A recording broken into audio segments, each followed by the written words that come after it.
ప్రపంచ చమురు రవాణాకు అత్యంత కీలకమైన హార్ముజ్ జలసంధిని మళ్లీ మూసివేస్తున్నట్లు ఇరాన్ సంయుక్త సైనిక కమాండ్ ప్రకటించింది. లెబనాన్లో ఇజ్రాయెల్ దాడులు కొనసాగుతుండడం, అమెరికా ఇటీవల కుదిరిన అవగాహన ఒప్పంద నిబంధనల్ని ఉల్లంఘించిందని ఆరోపిస్తూ ఈ నిర్ణయం తీసుకున్నట్లు వెల్లడించింది.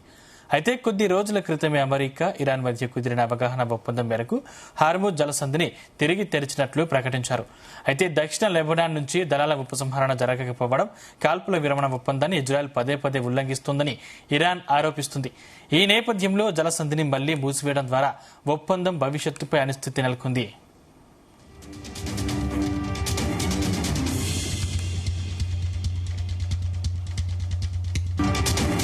హార్ముజ్ జలసంధిపై ఆంక్షలు విధించడం కేవలం తొలి చర్య మాత్రమేనని ఇరాన్ స్పష్టం చేసింది.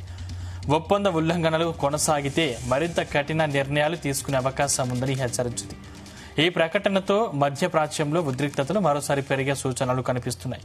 అయితే అమెరికా, ఇరాన్ కాల్పుల విరమణ ఒప్పందం కుదిరిన కొన్ని గంటలకే దక్షిణ లెబనాన్లో ఇజ్రాయెల్ జరిపిన దాడుల్లో 2 చిన్నారులు సహా 7 మరణించినట్లు నివేదికలు వెల్లడించాయి. ఈ ఘటన ప్రాంతీయ ఉద్రిక్తతలను మరింత పెంచింది.